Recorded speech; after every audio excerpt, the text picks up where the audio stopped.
I think the bigger one, though, will be the delegitimization of Doug Ford or any other successful politicians when Jason Kenney wins, as I expect he will. What I mean by that is the alt-left not working within the system, not being accepting losing at the polls, but gumming up the system with lawsuits, with protests, with riots even. The insanity. I think that just like Canada's left is importing anti-Trump hysteria, they're going to now import the tactics they've seen used against Trump by the resistance. We're already starting to see it. In this shrinking of the Toronto City Council debate, the extremist judge shut down the lawful use of the notwithstanding clause. Now that's turned into a circus, a freak show here. Watch as the left-wing parties in Ontario, who were just given a drubbing in the provincial election, watch how they make the legislature literally ungovernable.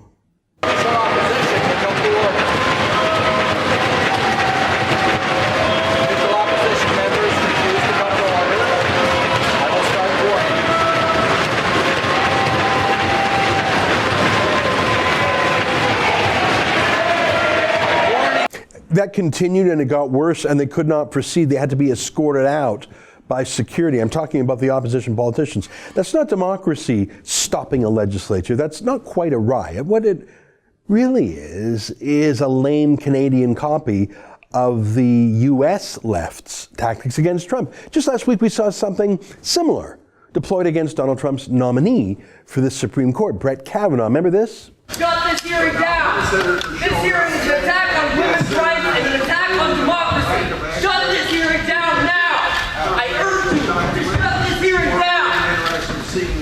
Mr. President, that's right for our democracy. Indeed. The traitors decided the government to protect the people. I just said to the nomination of Brett Kavanaugh. Kavanaugh must not be put on the court. Exercise.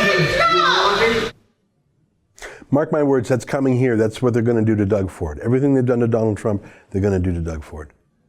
I think the fools in Congress and the fools in the opposition in Ontario's legislature know that their protests, whether it's just pounding on the tables or shouting, probably actually won't stop Brett Kavanaugh from being appointed to the Supreme Court and probably won't stop Doug Ford from shrinking Toronto City Council. But it does a few things. It distracts. It steps on the media coverage of the real successes of Trump, who has had many, from his economic boom to foreign policy, and Doug Ford, who, although he's only been premier for a few months, he's already ended cap and trade, stopped subsidies for green energy schemes, rolled back power prices, and sacked an out-of-control board of hydro electricity company here. Half a dozen real things. So it distracts, it bogs down Trump and Ford in litigation, just like the lawyers did with Rob Ford, if you recall, Doug Ford's brother, with all manner of nuisance suits. And most of all, it cements in the public mind Trump equals chaos. Doug Ford equals chaos. And surely Andrew Scheer will too. In fact, those candidates on the right mean law and order, but that's not what the street team wants, the Antifa thugs. They want chaos on the streets. They want the public to associate conservative government with real pain, violence, the pain of seeing your country or your province become a civil war zone. That's what Black Lives Matter was about. If you don't give identity politics movements what they want, you'll have riots. That's what the Occupy Wall Street shantytowns were, not just in the States, but in Canada too. I guess what I'm saying is the upcoming election will be about anything other than Justin Trudeau's own achievements, because those achievements are so few and far between.